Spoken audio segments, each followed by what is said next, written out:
Okay. All right. Thank Well, you. Here we go.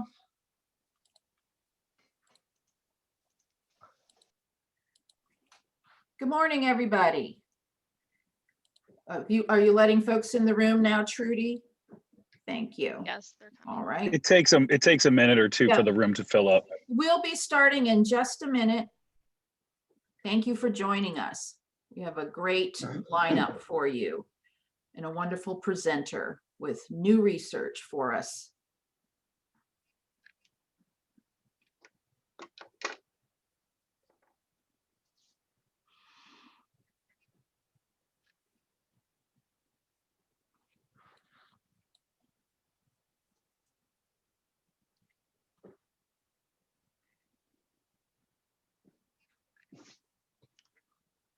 May I ask you a question, Deborah?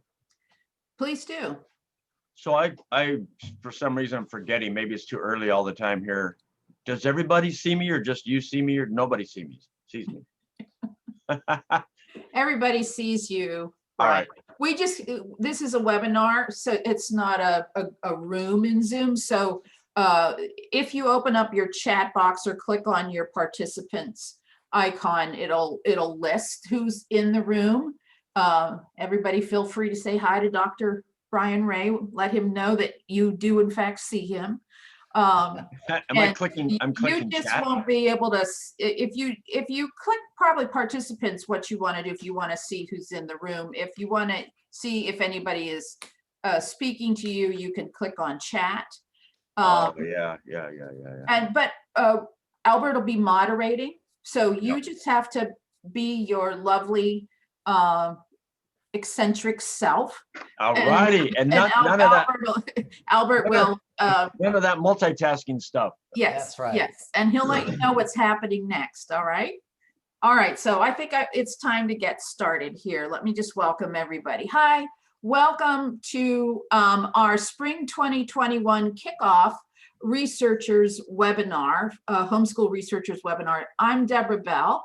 I am an advisory board member for the Global Home Education Exchange. I'm also the chair of our research committee. So I want to start just by letting you know what the Global Home Education Exchange's mission is and what we do. Our mission exists to advance, connect, and equip the global home education community. Our primary initiatives include advocacy, outreach, and research. We're focused on leadership development. We interface with policymakers, and we also identify and support existing and emergent scholars. And we invite primarily to our scholars, we invite them to research our community. And we are looking for a variety of ways in which to support you and come alongside you and assist you. So the research committee is very active. One of the most exciting components of our research committee are our research fellows. And we currently have 3 research fellows on the committee. Dr. Albert Cheng at Arkansas State is going to be moderating the webinar this morning, and he primarily leads this initiative and organizes the webinars for us. He is also joined by Dr. Carlos Valenti, who's at Arizona State, and Catalina Mons, who's at Albany State in Georgia. We are seeking and considering adding more fellows, active academics, to our research committee to help make the work that we do more vital to this community. Also on the research committee are advisory board members from the Global Home Education Exchange. What the research committee does is not just hold these webinars. We've held conferences, we've participated in conferences, we've sponsored call for papers, we've been able to fund grants and awards for papers, and we have a mentorship program now that's been launched. Dr. Carlos Valenti is heading that up, and we are matching emerging scholars, especially international scholars who may not have access to mentorship. We're matching them with working scholars here in the United States. And we also have a newsletter to keep you informed. You can sign up and become a part of this community and stay informed about what we're doing at the GHEX GHEX.world website. And our contact information, our email is research@ghex.world.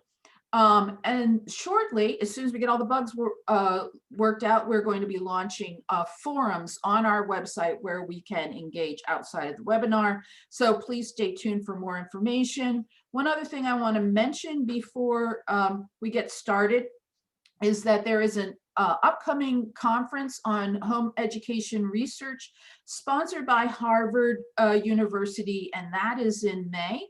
And we're putting that in the chat where you can, the link to go find out more information about that. Albert and Mike Donnelly, who also sit on the research committee, are going to be participants in that conference. So we're glad for the representation.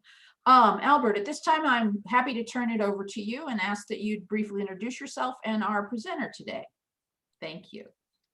Hi, thanks, Deborah. And I want to add my welcome and wish everyone a good morning or good afternoon, good evening, wherever you're tuning in. I know we're quite the global population here.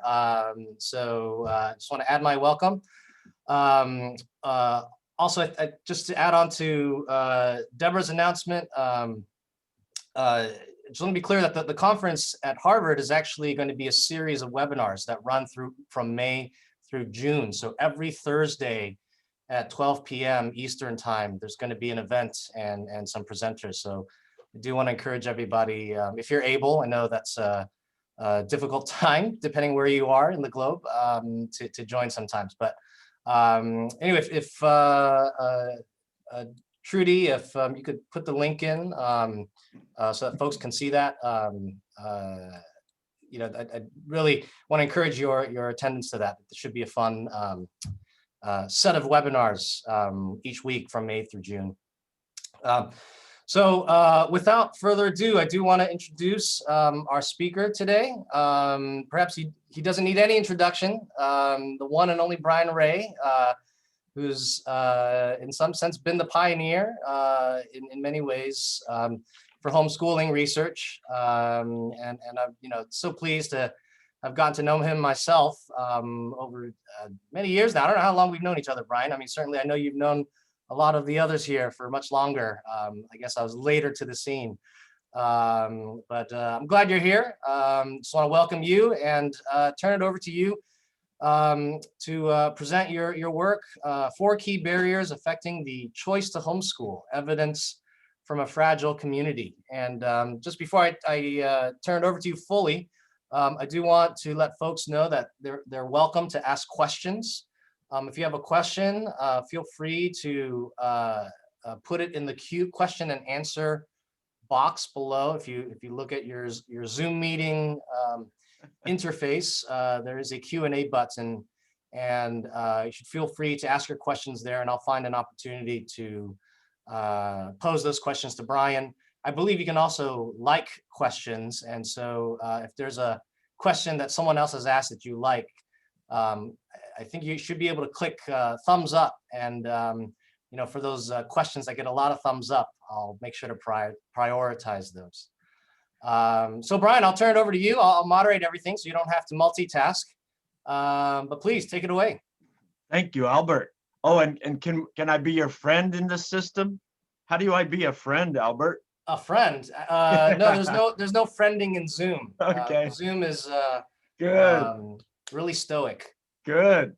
Well, there's some fun comments there already. I guess, well, something mentions grandfather. I guess I have to just let my beard keep growing. My daughters used to want to braid it. It's so good to be here with you, Albert, and everybody. Really, really, really good. I'm happy. Let me jump right in. I'll jump into the research, but it's incredible to watch the number of scholars increasing all over the world. This is amazing. I think about 10 years ago, I could have said, I think I know, or I've communicated with everybody studying homeschooling. And now it's so difficult to keep up. It's a challenge. It's work just to keep up with all the people studying home-based education. It's incredible, incredible. Yeah. All right. Well, I'll go ahead and do the share screen so that I don't get off on a tangent. And I have that right there. Tell me if it's looking good or not. Am I there? Yep, you're good. Oh, groovy. That's good. That's good. So right up front, you already mentioned the title, 4 key barriers affecting the school choice to homeschool, evidence from a fragile community. And right up front there, also, I want to give a lot of credit to M. Danish or Danny Shaquille at Harvard, Fred Worth at Henderson State, and Valerie Felder at Blinn Community College. This has been some time in the works. And some years ago, I also want to give some credit to oh my, I hope I get the name right here. You mentioned Kathleen Mons earlier, Center for Education Opportunity. I think I got it right. Yep. And they gave me a grant some time ago. It's wonderful. I have to say, this is one of the very, very, very few times ever I've had the resources, as they call it, to be blunt, let's just say money, to find ways to get a representative sample. So that's a part of this study, Albert, and I think everybody needs to recognize that it's a challenge. In homeschool research forever, it's been a challenge. One of our limitations, and I think people need to know, and of course researchers know, limitation is not a bad thing. It's just a thing, you know, it's what you have. And sometimes in the reviews of research, people act as if limitations are bad things. And that's some philosophy maybe we'll get into later, right, Albert? Because you know me, it's hard for me not to get off on the philosophical tangent, but I'll restrain myself for a minute, okay? So anyway, with this, okay, I'm trying to see if the clicky, oh, the clicky works. Yeah, the clicky works, that's good. A little bit of context to the study. We, as I estimate that last spring, before the government restrictions related to a health situation in the world, the United States, there were close to 2.5 million K-12 homeschool students in the US. And of course, anybody who's watching knows that we don't know how many there are today, but some estimates would say perhaps that's almost doubled. We'll find out later, I think, when more data come in, we'll know something more. Research tells us quite a bit about why people homeschool, why adults choose to not put their children in conventional schools, or why maybe adolescents say, hey, mom and dad, I want to be home educated. We know quite a bit about that from the research. However, we know, unless I'm missing it in the literature, we know very little about why parents do not continue to homeschool, or they do not get out of schools.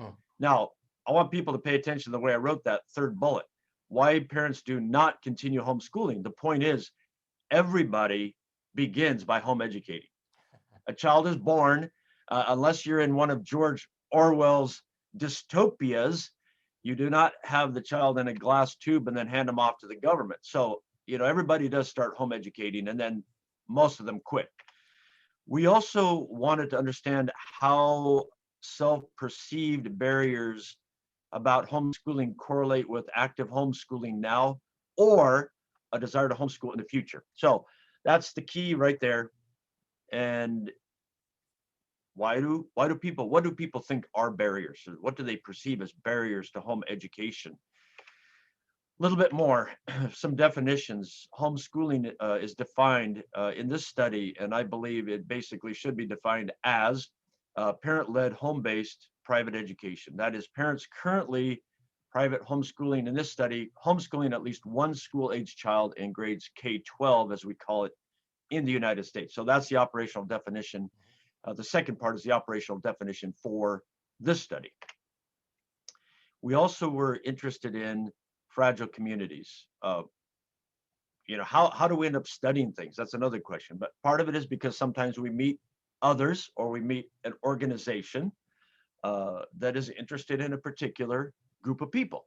So in this case, we decided to work on fragile communities, and these are defined as areas where groups of people are characterized by high proportions of those who are struggling in their daily lives and have limited opportunities for social and economic mobility. Low-income and Black people tend to be overrepresented in fragile communities. So it's a relatively new term, but it might be catching on in some places. I suppose in some ways, well, that's another side tangent. I gotta be careful. Albert's watching me and I'm watching my clock. Okay, so a little bit how we went about doing this.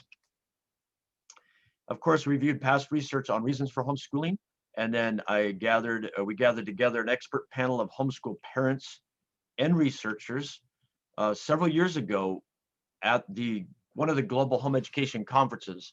I presented a study on barriers. It was an international study. Sadly, I've not put a lot of energy into getting that published, so I need to work on doing something about that. That should be a lesson to all scholars, right, Albert? Yeah. That's gotta keep going on certain projects.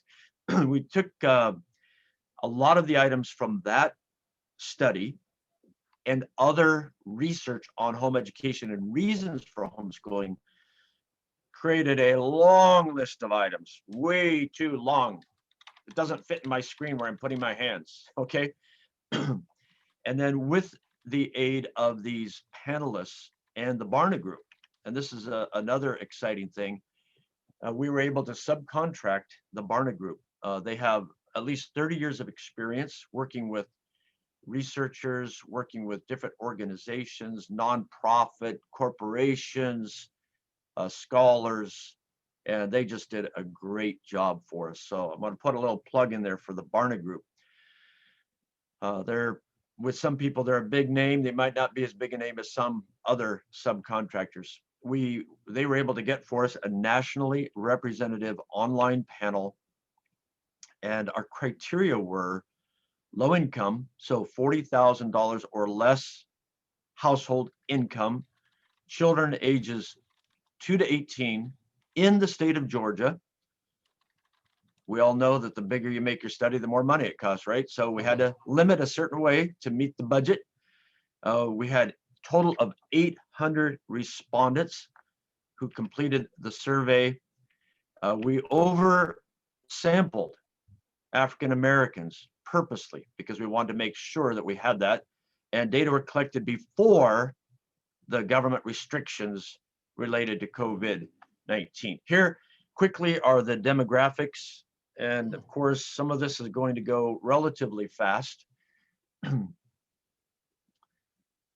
So about 20% were currently homeschooling already, or homeschooling children.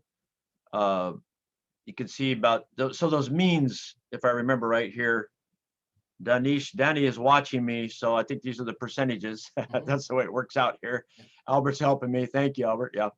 Okay, so you just run down that. Do they desire to homeschool their children? Not really. About 35% of them, not at all. 31, so forth and so on. Were they homeschooled while growing up? About 14% of them were. You've got the ethnicity breakdown here. You can see that might look a little strange. Half were Black adults. That's because we purposely oversampled. Okay, so that's not the exact percentage in Georgia. And we can go down, and there's some questions here you might think, well, that's kind of interesting. Why is that in there? Well, there's some demographics, but it's also a piece of what Barna usually does, some of the religious questions, but they do help explain some things, sometimes, oftentimes, particularly in the context of the world of home education. People's religious preferences and so forth have historically been a key piece of reasons for homeschooling. So there are a lot of reasons why this could or should be in here. Got the age there. You've got the locale, the urban, suburban, small town, and rural, which, again, all these little side tangents I can take, but I think interesting because in years gone by, there was either something of a stereotype or a myth or kind of a purposeful negative critique of homeschooling, that they're all people living out in the boondocks, raising chickens, blowing up their TVs. But we can see here that no, that's not the case. It's not the case today. It really never was the case. If you go back and look at the literature going back 35, 40 years, it might have been disproportionately that way, but it was not all the way. Okay, so what did we have? We came up with 16 constructs that measure dimensions of the respondents' self-perceived barriers. We ended up with 68 questions related to barriers, and that's after the longer list. We recoded all of the items in an increasing order, and these were Likert type items. Then we standardized those. Thank you, Danny. We combined 63 of these into 11 themes using a factor analysis. And anybody who's interested, well, I don't know yet for sure the timing of the availability. How's that, Albert? Was that tactful? Okay. So we want to get we want to get published, and we want to I got to work out with my 3 colleagues about timing of what we do and what we release, how we do that. So we end up with 11 themes. We were very happy about the internal consistency, the Cronbach's alpha of 0.73 to 0.91. In this kind of research, that's pretty decent, We're happy about that. So we had the 11 themes, and we also ended up with 5 standalone items that just held on their own without being a part of something else that told us something that was significant in helping us to understand what was going on. So here we go.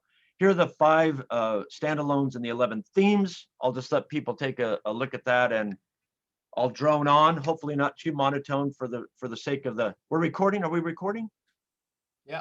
Yeah. Okay. So the standalone items were people they feel there are barriers. Okay. They don't understand laws related to home education. The regulations are burdensome. Now remember, these are all perceived things, right? It does not necessarily mean, of course, regulations are burdensome is a subjective view anyway. It does not necessarily mean factually the regulations are burdensome, but then again, that's a philosophical issue.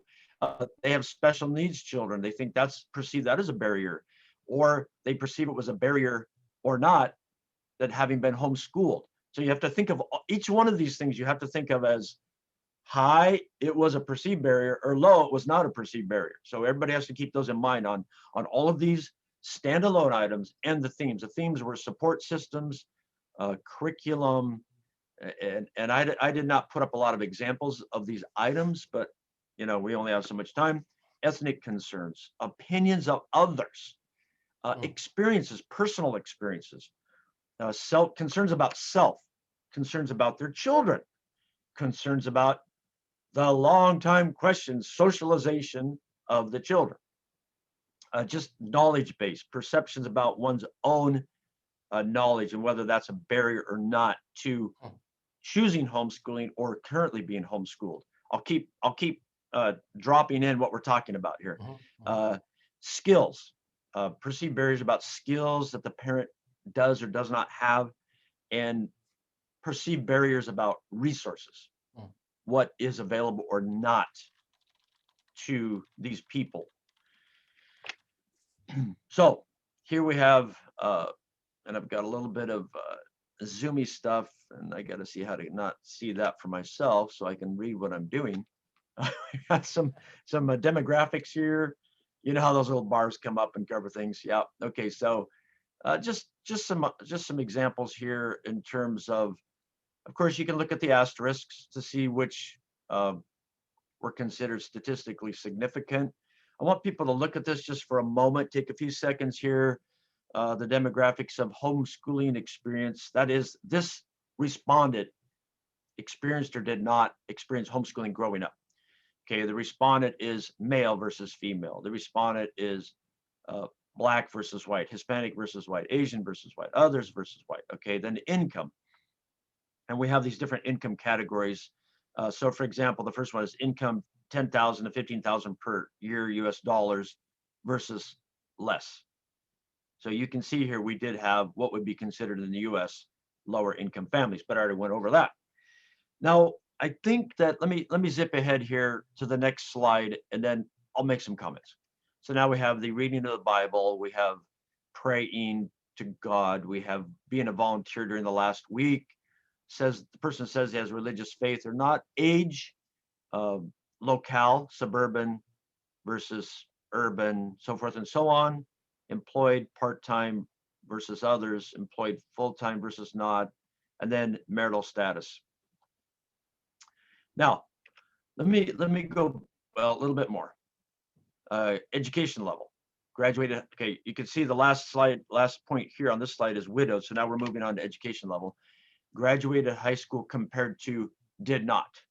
Okay, so we're comparing all these to less than a high school equivalency, technical or vocational training, attending college, degrees, and so forth, and then the constant. Now, let me go back so people can look again, one more quick look at the asterisks.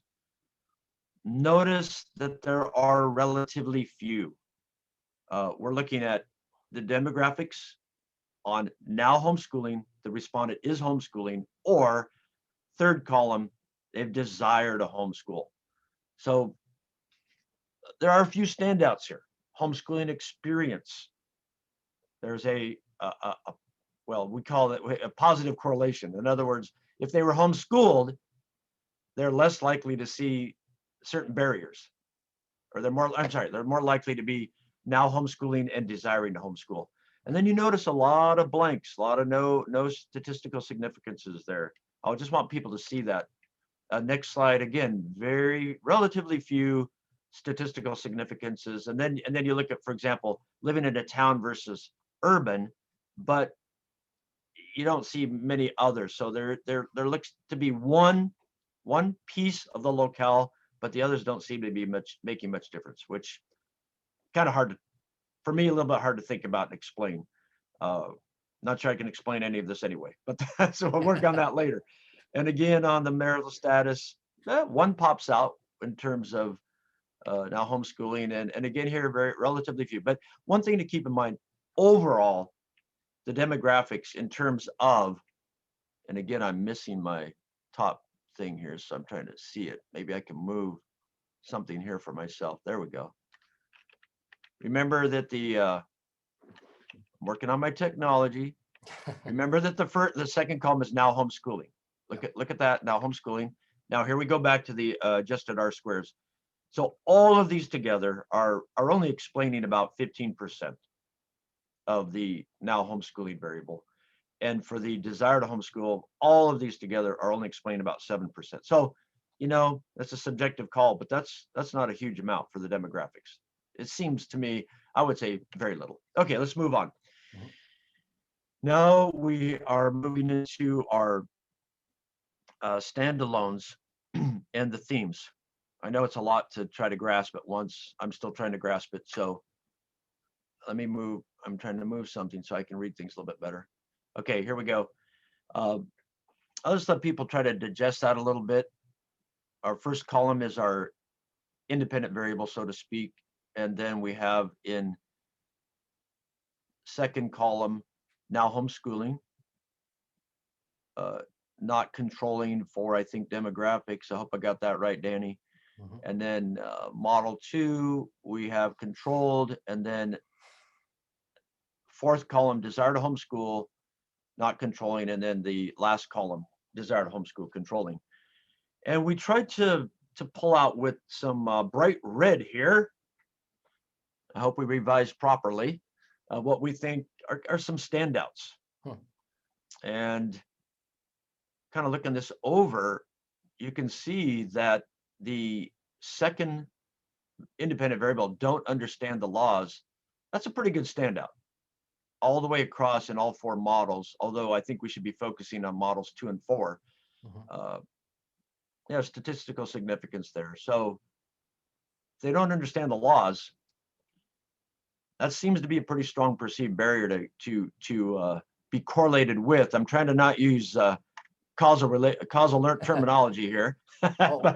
we won't police that here. We might think that would interfere with them wanting to homeschool or continue to homeschool. We might think that. And Brian, just to be clear for everybody, so a negative sign means that for that barrier, they're less likely to be homeschooling, right? Is that correct? The more that don't understand the laws is a perceived barrier. I know that's awkward, a perceived barrier. The less likely they are to now be homeschooling. Yeah. And the less likely they are to desire to homeschool. Yes, thank you, Albert. Yep. The next one we highlighted was homeschooled. And we see that it's a positive, right? There's no negative sign there. So having been homeschooled was positively, significantly related with currently homeschooling. Which, it depends on who you are. It's like, well, I think most people would say, I would expect that. On the other hand, those who are sort of sociologically or philosophically thinking that homeschooling is bad for children would say, hey, no, I would have expected to be the other way around. But that's to be discussed perhaps later. Yep. Then we go down to curriculum. We see the statistical significance in model 4.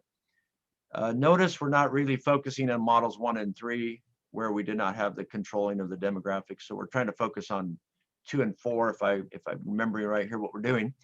Ethnic concerns, opinions of others, and then we pop down to self-concerns. Then look at child concerns. We do have significance in both models. Socialization, we have significance in both model 2 and 4. That's why it's highlighted over to the left. And then knowledge, again, is highlighted because we see significance in both models 2 and 4. And then skills and resources we highlight just in that one cell in model 4. So quickly, let's go back over that. Sort of like the 4 biggies you can see here. That's a technical term, biggie. Don't understand laws, child concerns, socialization, and knowledge. And then some others we see pop up there in at least one of the models, or excuse me, one of the dependent variables, either now homeschooling or desire to homeschool. We have several others, the field barriers, and also need to keep in mind that these values in these models can give us some quantitative comparison. And so they are meaningful within the model. So let's just say simply a bigger number in model 4 than a smaller number in model 4 is relevant. Tells us whether it's a relatively a more influential in terms of a correlation versus not. Okay. So Brian, if I could any questions right there? just for a bit, because there's some questions that are coming up now. So I mean, this is great. Like a lot of it's a lot to absorb.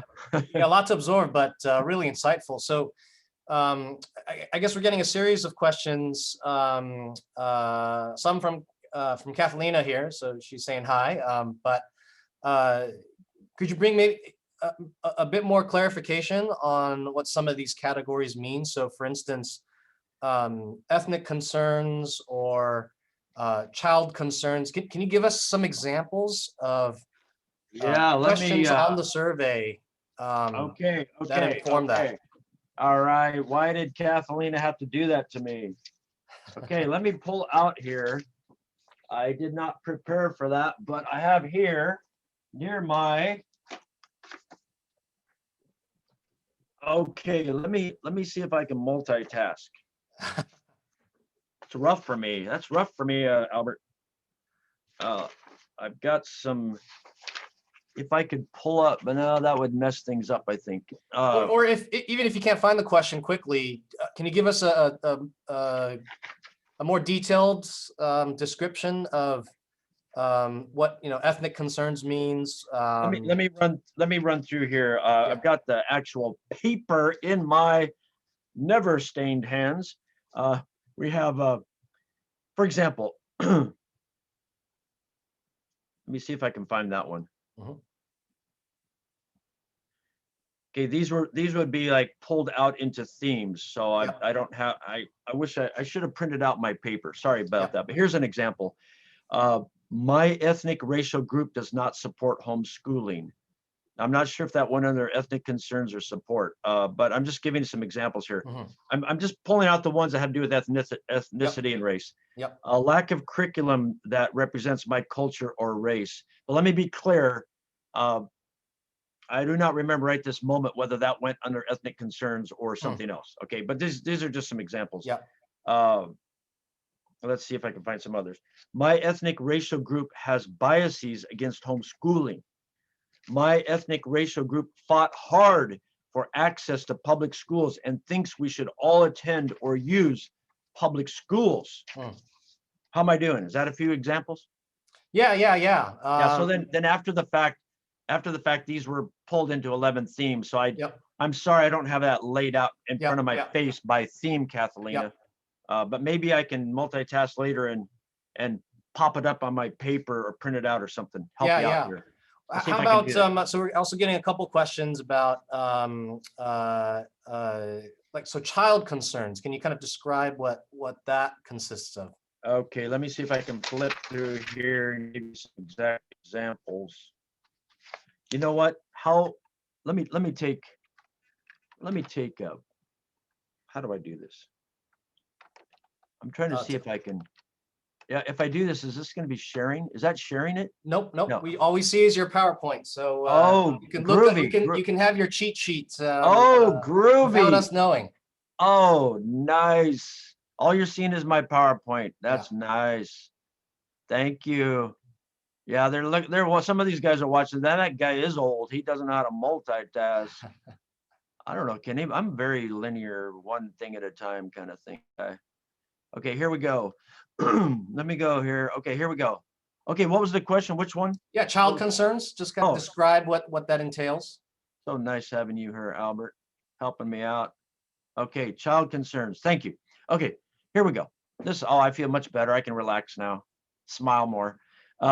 Concerned that my child will have limited access to friends of the same ethnicity or race. Concerned my homeschooled child could not get a college scholarship.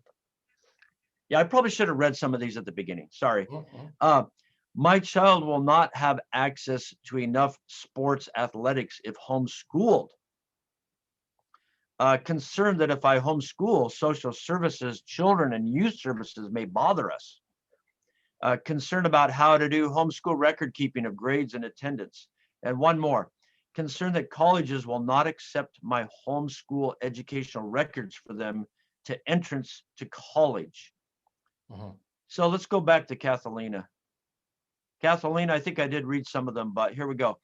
This is ethnic concerns. My ethnic racial group does not support homeschooling. My ethnic racial group has biases against homeschooling. And I did read the other one. My ethnic racial group fought hard for access to public schools, so forth and so on. Do we have another one somebody's asking about? Yeah, how about self-concerns? Self-concerns. Yeah, I think my excuse is gonna be I'm always pressured for time. I never take time for you have plenty of time. important things. I'm the time lord here, so Yeah, and we don't want people to leave because a little bit later we're gonna get into a little philosophy, right? Okay, so self-concerns. All the parents in our house must work full-time. Parents cannot work from home. Parents do not want to work from home. We as parents do not have time to homeschool. Concerned that I personally cannot offer a good academic education. My spouse, partner, or I am chronically ill or sick. My lack of confidence as a parent. My lack of patience as a parent. Okay. Thanks to Danny here, your co-author, who's chiming in and assisting here by Danny, help putting stuff in the chat. So okay, wait, I got to interrupt from Albert. There's a cartoon back when I was growing up on TV, and it was about the wizard, and and this guy would get in trouble, and he said, "Help, Mr. Wizard! Help, Mr. Wizard!" Okay, Danny. Yeah. So I guess this is kind of in the you have this all kind of written out in the paper, right? And so these items, yeah. Yeah. So I guess at some point when the paper's ready, I think several folks would be really interested to kind of dig into how some of these constructs are how all the 11 themes are kind of composed. Yes. Yeah, it's when you get to look at it, it's more interesting than my presentation. Yeah. All right. Yeah, so I mean, it is interesting. Just a comment from myself. I noticed here that in the desire to homeschool, I'm seeing the support systems, curriculum, resources. So it seems like the barrier here is. I mean, is it kind of would you say it's like a knowledge based? I mean, at least they're concerned about whether they're going to be able to pull it off. It's less of a. And let's take a look at this. Yeah, I mean, don't understand the laws. yeah, it's like, hey, when I look at some of this, I don't want to be oversimplific. I don't want to oversimplify, and we all bring things to our research, and I bring 37 years of research and bias, or somebody might say, no, Brian, you bring 37 years of knowledge, but it depends. It looks like, in some ways, it's kind of obvious. If law is scary, let's just face it. For a lot of people, law is scary. For other people, laws are they're just something to work around, but it makes a lot of sense. If they don't understand the laws, I don't even want to bother. I'm not an attorney. This is scary. I'll get in big trouble. Every child has to go to school, and unlike many of the pioneers of the homeschool movement in America, where some of them said, it doesn't matter whether they put me in jail, I'll homeschool. That's not how most people are. They want some understanding of the law. So that one kind of makes a lot of sense to me. But to answer your question, child concerns, yeah, I think for most people, here we're getting into interpretation, right? I think for most people, the mainstream way of doing life holds a lot of weight. And the implication of the last 120 years in the United States of America is that experts know everything, parents don't know much. So yeah, the parents are going to have concerns if they do something different from conventional schooling. That's a barrier. It gets in the way. It's an obstacle. And back to the socialization question. I mean, within the homeschool community, anybody who's studied homeschoolers or anybody who has homeschooled knows, and they get tired of that question. What about socialization? Forgetting thousands of years of history. But again, it's talked about. It's brought up. It's asked. The question's asked.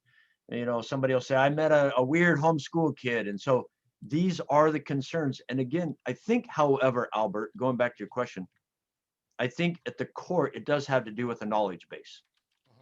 What do people know or not know as facts rather than some kind of impression or opinion of somebody else?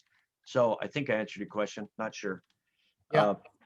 So should I just, well, we're about 45 minutes into it. Should I finish up? Let me And we'll just have a make great conversation more. Yeah, let me just make sure I've didn't miss a question here. Oh, yeah. Yeah. By the way, tell Danny to pipe up. If I think he can hear me, Danny, go into chat. Yeah, no, he's chatting the information into the chat there. So. Oh, good for you. Good for you, Danny. And now so I guess on the concerns, Renuka is asking, so by concerns, you mean, so parents' concerns for their children? Is that what you're suggesting? Like, so certain parents are, one of the perceived barriers to homeschooling is that parents are worried about, how their kids might turn out, as opposed to basically the children having concerns themselves, right? We're talking about parents' concerns, not the child's concerns. Yeah, we're talking about the perceived barriers of our respondents, who are the adults. And so I'm not sure I read any of these. Yeah. So for example, this respondent, the person in our study, is saying, I'm concerned that my homeschool child could not get a college scholarship, or if I were to homeschool, or my child would not have access to enough sports and athletics if homeschooled. Yeah, so this is the adult talking about this perceived barrier to homeschooling or wanting to homeschool. Yeah. So right, so it's not as I understand the question, it's not that the parents are receiving comments from their child that the child themselves the children themselves are concerned. Correct. About homeschooling. It's the parent. Correct. They it's possible that has happened. It's possible that there has been a conversation in the family, but we don't know that. So we described it in our paper this way. Child concerns are things that relate specifically to the respondent's children that might cause the respondent, that's the parent, to be careful, troubled, or distressed, considering the thought of homeschooling their children. Yeah.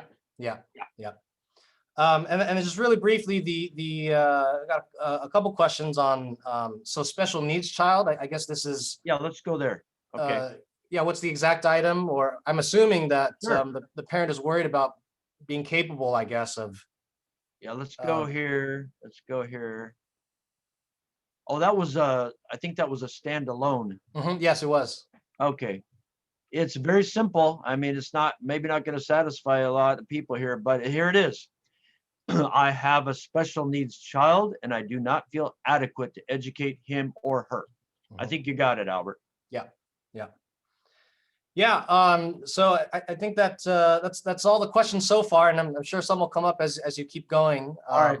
And actually, if I might, chime in myself here, I know part of this is because there's just a lot of information, and you're grouping. I think you said you had 68 items, and into 11 themes, and so the factor analysis is kind of revealing 11 different categories.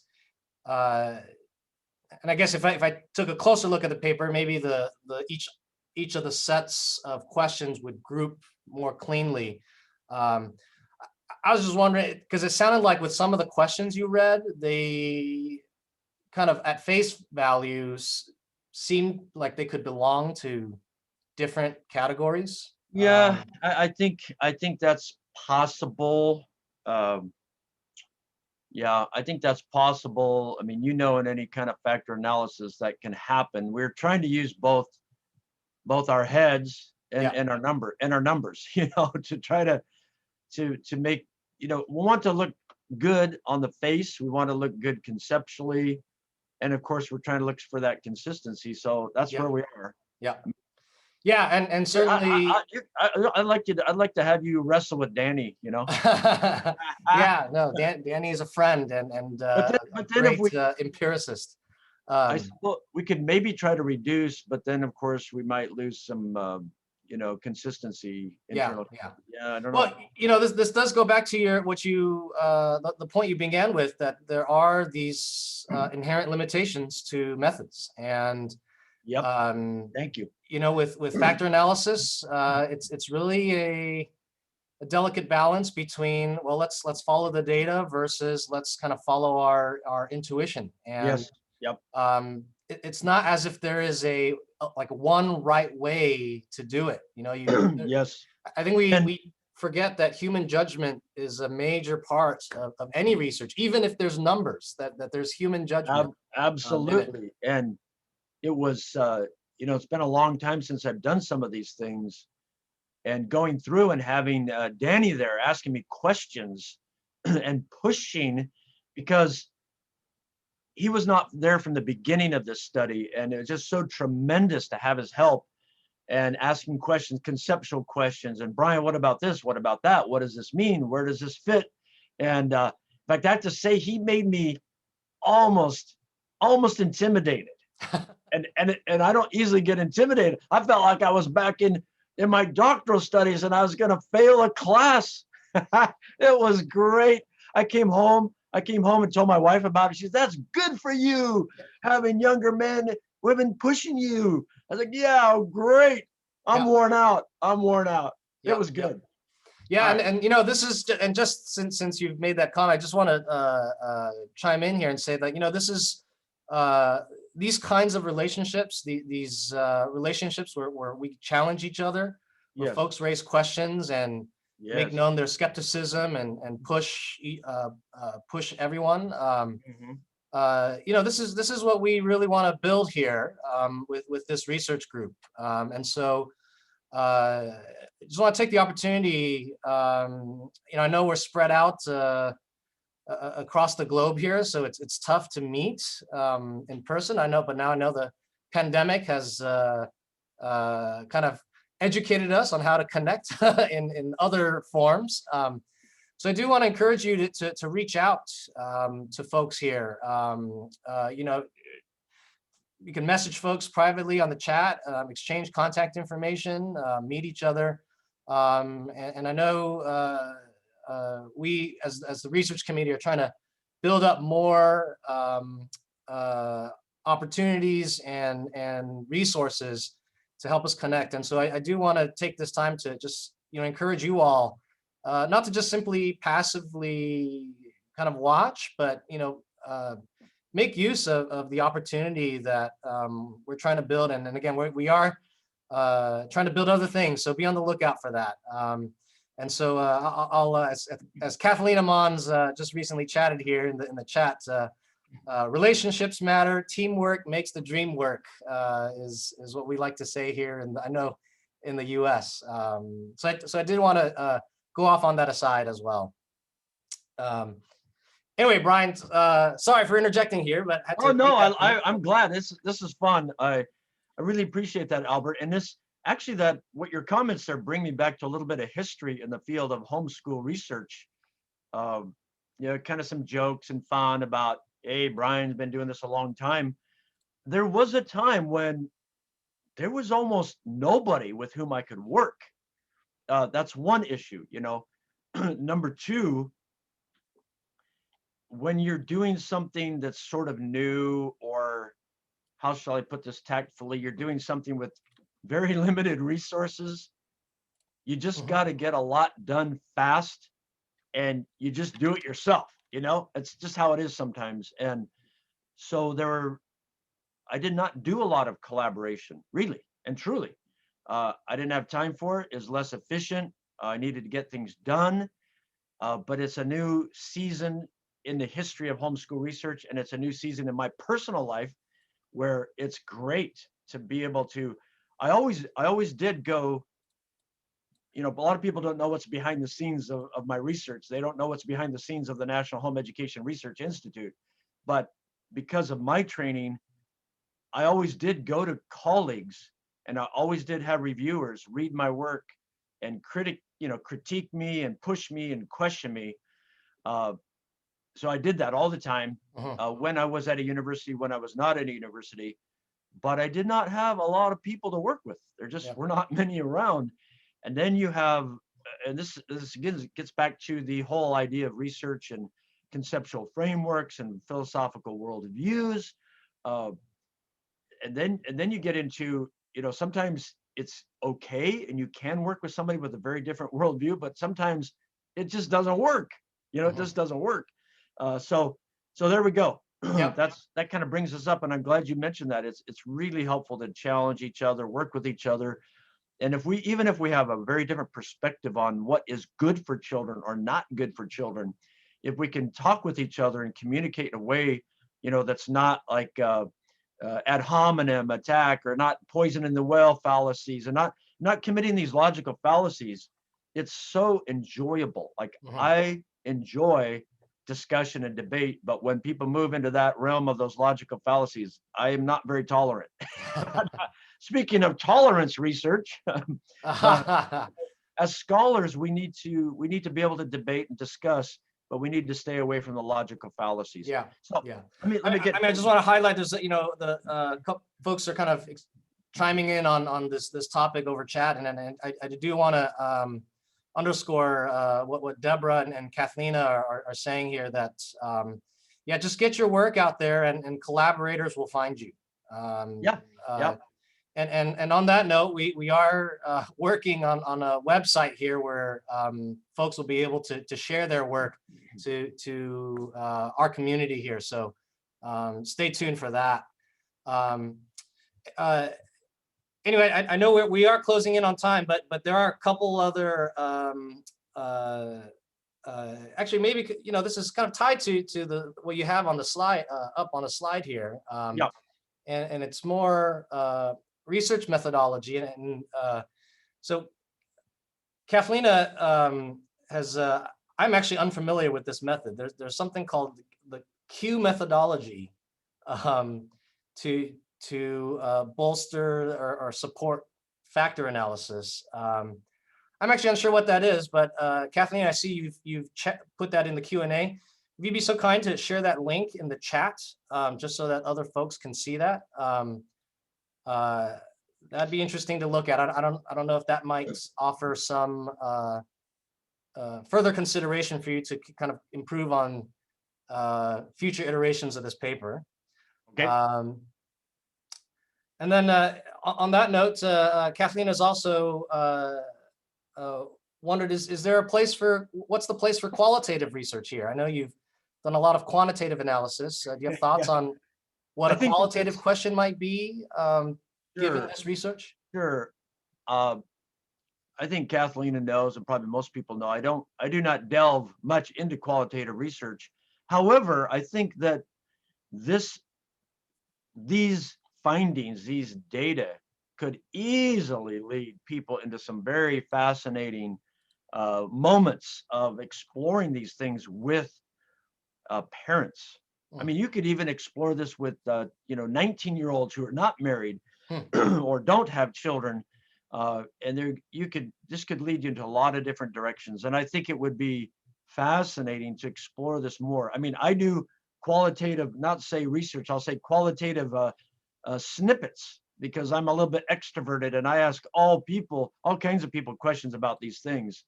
But yeah, this could lead into some deep and rich work, Kathalina, and anybody else. Yeah. But you could start with this as part of your, semi-structured interview questions you set up, a launching pad, these 11 themes, these standalone items. I think it'd be great. And Danny and I have talked about that just a little bit. So before we're done though, Albert, I want to mention a couple more things here that I think is really important for scholars to keep in mind. Yep. And I just say this broadly, philosophically, in research, is that we still have this sense in many universities and academic forums that a scholar's values and beliefs have almost no impact on what they do. I know qualitative researchers are more honest about this, but I think we have to recognize that even in quantitative research, what we believe about things, our values, our beliefs, what some people call a worldview, or I don't know how to say it, Weltanschauung, does drive what we do. Okay, let's admit it. We need to admit this, that it drives questions we ask, it drives how we frame questions, it drives how we analyze data, and very importantly, we might see it most obviously, it drives what kind of conclusions or policy recommendations we make. And I have been happy about some scholars in the homeschool world about how they're honest about this. I've not been happy about others who kind of like hide it, like they might be negatively critical of yours, but they will not be upfront about theirs. So I think it's very important for us to be honest about what drives our thinking. And if I ask you what drives yours, whether you're a metaphysical naturalist or you're a critical race theorist or you're a holistic natural family systems person, even when you get to that, natural family systems, okay, are you talking about metaphysical naturalism? Are you talking about or are you talking about somewhere like theological? What's the goal of a family? What's a good looking family? What's not? How do you get into all that? I think we need to be honest. If you're going to ask me what my worldview is, you got to be ready to tell me what your worldview is. So I just want to, promote that a little bit, and we need to be honest in our conclusions that does affect us. So very, very finally here, let's see if I have one last slide. Some quick takeaways. The specialness of the study. Danny kept saying, and I think this is good for a forum to be a little bit more informal about this. Danny said, "Hey, let's brag about the study." Is that okay to say, Danny? But that's important to talk about. Like, in fact, sorry, Brian, keep going. I didn't want to. No. Is Danny in there bragging? Did he put it in there? No. I was gonna. When you're done, Debra was saying to stop showing your screen so we can introduce folks to Danny. Okay. I don't know if your other co-authors are here too. But I got to be careful because my worldview says you're not supposed to pat yourself on the back. You're supposed to let somebody else do it. You're telling the truth. That's a virtue. Almost nobody has studied. I don't know if anybody studied fragile communities in homeschooling. It may be a piece of a study or maybe inadvertently. There's, again, unless I'm missing it, there's almost nothing on what is stopping people from homeschooling or what perceptions are stopping people from homeschooling or continuing homeschooling. As I said, there of course is beginning to be more focus on African-American families, but we did that in our study. And this was a representative sample. I was very excited about that. To be able to have the funding to do that, it takes money. demographics do not explain much here in terms of this currently homeschooling or desire within this population. Keep that in mind, within this population. The big standout themes you saw there: don't understand laws, child concerns, socialization, and knowledge. And then they're the big predictors of now homeschooling and desire to homeschool.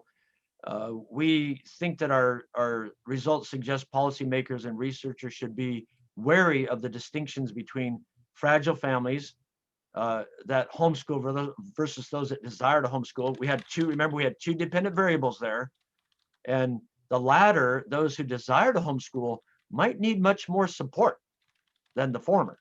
So that could be an application. Let's say, for example, for those who think that homeschooling is the best thing since sliced bread, maybe in advocacy organizations, they might need to really think about this. Or people who just want to support parents in making choice. Here we go to worldview. If your worldview is you want to encourage choice for parents, then of course you want to support them in considering all choices.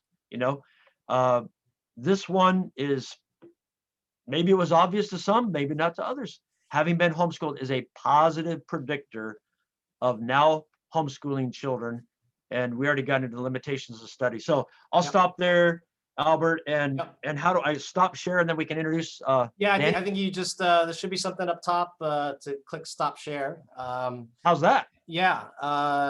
So hey, Danny, nice to see you. Danny and I are longtime friends. I don't know if you want to just introduce yourself quickly and have any comments. I guess I'm putting you on the spot. Please do, Danny. Thank you very much, Albert. So just to let you know, Albert is my first teacher in Arkansas. So we are friends, but he's my first teacher, and I learned a lot from him. And actually, he was the one who introduced me to Brian for this study. I knew Brian, of course, but he is the reason I did this study with Brian. So thank you, Albert, for that. Yes, I'm just a researcher, and I just write some poetry, do calisthenics. What else? Oh, we'll have to talk poetry. I recently got into poetry, but that's neither here nor there. I guess we're going to wrap up here, and I just do want to conclude just one more comment about that last slide, Brian. I mean, I think you've with this paper opened up many interesting questions for further research here. I mean, you brought up the contrast in different populations of homeschooling. And I know all the work so far has been on reasons for homeschooling, but this notion of barriers to homeschooling or asking why people don't, I mean, it's not the same thing as asking why people do homeschool. No. So I think I think you're opening up here a ripe area for a lot more research, more quantitative stuff. But folks, I think wherever they're at, I mean, this is great qualitative research as well to go out and talk to parents and parents who don't homeschool and get a better sense of why they aren't. Anyway, I want to thank you for that, Brian. Thank you for the presentation. Albert, really fabulous. One quickie, Albert. Yeah. Just think about like a complement to this or corollary. Who has ever done research on going to parents and say, why do you put your children in public school? I mean, who even studies that? They just do it. They just do it, or what are your barriers to public schooling? There might be a little bit on that, but I think it is kind of fascinating to look both directions on that. Yeah. No, very good point. Very good point. Well, I'll turn it back over to Debra to see if she has any last minute announcements. Again, thank you, Brian and Danny. I do want to acknowledge all your other co-authors too. Again, I don't know if they're here. Yeah. So we apologize if we're not calling you out here. So, Debra? Thank you so much, Brian and Albert. Kudos to Albert for really lining up a fabulous presentation for our inaugural spring series here.